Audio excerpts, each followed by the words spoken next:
وہ ہے مسجد گوہر شاد اندرون حرم. گوہر شاد امیر تیمور جو تھا اس زمانے میں، اس کی جو بہو، اس کا جو بیٹا تھا شاہ رخ، اس کی بیوی کا نام تھا گوہر شاد. انتہائی دیندار عورت تھی، انتہائی باپردہ عورت تھی، یعنی بادشاہ کی بہو، اور آج تک کسی نے اس کا چہرہ نہیں دیکھا تھا. چاہتی تھی کہ حرم امام رضا میں ایک شاندار مسجد تعمیر کروں. اس کا نام تھا گوہر شاد. دیکھیے آج تک اس کا نام باقی ہے، مسجد گوہر شاد کے نام سے. اچھا، اس نے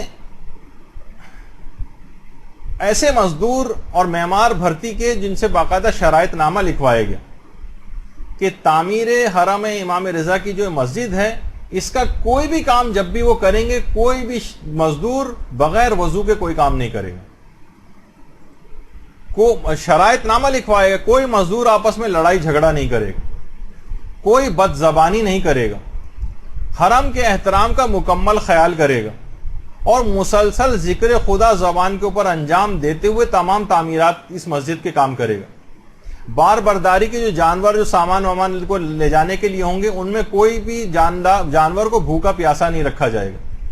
کسی پر اس جانور کی طاقت سے زیادہ بوجھ نہیں لادا جائے گا، خواہ زیادہ چکر کیوں نہ لگانے پڑیں. جتنے چکر لگائیں گے اس کا دوگنا کرایہ میں اپنے پاس سے ادا کروں گی. دیکھیے گوہر شاد، کسی جانور کو مارا نہیں جائے گا. اور گاہے بگاہے وہ گوہر شاد معائنے کے لیے بھی آتی تھی. جب معائنے کے لیے آتی تھی تو مسجد کا اور حرم کا وہ علاقہ خالی کروا لیا جاتا تھا تاکہ اس پر کسی کی نگاہ نہ پڑے. تو اور نقاب اتار کے پھر وہ معائنہ کرتی تھی. ایک دفعہ باقاعدہ آواز لگائی گئی، سب حرم کو خالی کروا لیا گیا. مزدور ایک جو مینار پہ چڑھا ہوا تھا اس کو آواز نہیں آئی. دیکھیے جو یہاں کی تاریخ بتائی جاتی، آواز نہیں آئی، وہ کام کرتا رہا. اس نے نقاب اتار کر اور شروع کر دیا معائنہ کرنا. اس مزدور نے جو اوپر سے دیکھا، تو جیسے کہ عام طور پر ڈراموں وغیرہ میں بھی آپ کو دیکھنے میں آتا ہے کہ وہ عاشق ہو گیا ان کا، یعنی باقاعدہ اس کی تاریخ ہے. اچھا، یہ بتا دیا جائے کہ اس طرح کا جو عشق ہے یہ اپنے تمام لوازمات کے ساتھ حرام ہے. اور اتنا زیادہ اس کے اندر گرفتار ہوا کہ یہاں تک کہ بیمار پڑ گیا. عشق مجازی کی ایک نحوست یہ بھی ہوتی ہے کہ اس سے تمام اس میں بیمار بھی انسان ہو جاتا ہے.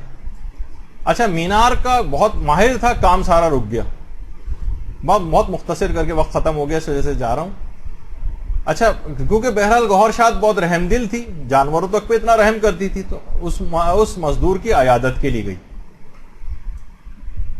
اور کہا کہ کم سے کم اس کو تو کسی طور پہ مکمل کرو مینار کو. اس نے کہا کہ مینار مکمل کرنے کی میری ایک شرط ہے، وہ شرط یہ ہے کہ مجھ سے شادی کر لو. مزدور نے کہا، حیران رہ گئی، کہنے لگی ارے میں شادی شدہ عورت ہوں. کہا کوئی مسئلہ نہیں، اپنے شوہر سے طلاق لے لو. ایک اور بات بتا دی جائے، فقہی مسئلہ ہے کہ کسی شادی شدہ عورت کو نکاح کا پیغام دینا یہ حرام ہے. حتیٰ کہ اگر کوئی عورت طلاق رجعی کی حالت میں بھی ہے تو اس سے کوئی ایسی انڈرسٹینڈنگ یا بات چیت کہ اب تو تمہارے شوہر سے طلاق ہو رہی ہے، اس کے بعد ہم دونوں آپس میں شادی کر لیں گے، یہ والا بات چیت کرنا بھی حرام. طلاق رجعی میں بھی شوہر جو ہے وہ اس سے رجوع کر سکتا ہے. ابھی تک وہ پہلے شوہر کی اجازت کے بغیر بلکہ گھر سے باہر بھی نہیں جا سکتی. تو وہ حیران رہ گئی، کہا کہ نہیں، تمہیں اپنے شوہر سے طلاق لے لینا. اس نے کہا اچھا ٹھیک ہے، تم ایک شرط جب یہ لگا رہے ہو تو ایک شرط میری بھی، کہ تمہیں کم سے کم 40 روز تمام نمازیں اس مسجد کے اندر اس انداز سے ادا کرنی ہے کہ غیر خدا کا کوئی خیال تمہارے دماغ میں نہ آئے. مکمل اخلاص کے ساتھ تم انجام دو گے، تمہیں اپنے شوہر سے طلاق لے کے تم سے شادی کر لوں. کسی غیر خدا کا یہ تمہیں وعدہ کرنا پڑے گا مجھ سے. اچھا، وہ روزانہ اس نے قبول کر لیا، روزانہ مسجد میں آنے لگا اور روزانہ آ کر نمازیں خشوع و خضوع کے ساتھ پڑھنے لگا، اور اس دوران مینار کی تعمیر کا کام بھی کرتا گیا.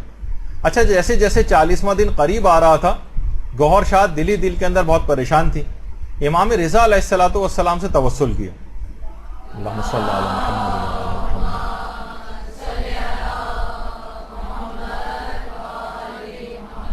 کہا کہ شوہر سے میں بہت زیادہ محبت کرتی ہوں، اس نوجوان کا دل بھی میں توڑنا نہیں چاہتی، مولا آپ ہی کوئی حل بتائیے.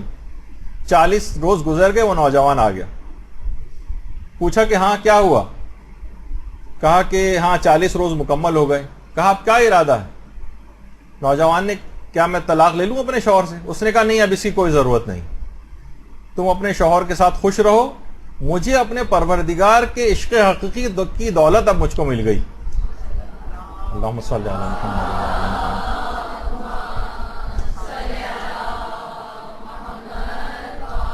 اب مجھے کسی دنیاوی عشق کو حاصل کرنے کی کوئی ضرورت نہیں، مسجد کے مکمل ہونے تک حرم امام رضا میں روزانہ نوجوان اس لحاظ سے وہاں آتا رہا۔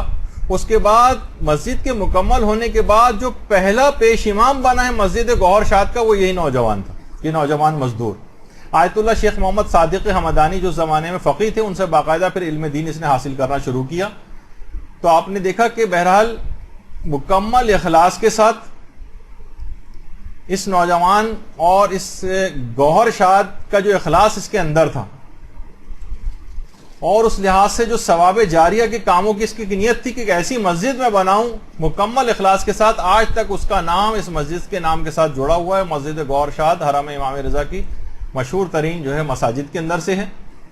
اور دیکھیے اب اس کے بعد جتنے بھی، ابھی جیسے کہ آپ سے کہا تھا کہ جو بھی آپ وہاں پر نذورات میں دیتے ہیں، وہاں جتنے لوگ آ کر نماز پڑھتے ہیں ان سب کے نمازوں کے اندر آپ شریک ہو جاتے ہیں، جتنی جماعت وہاں پر ہوتی ہے ان سب کے اندر آپ شریک ہو جاتے ہیں، ان سب کے ثوابوں میں۔ تو سوچیے اس گوہر شاد اور اس نوجوان نے جو اخلاص کے ساتھ کام کیا تھا، ان سب کے ثوابوں میں وہ نوجوان شریک ہوں۔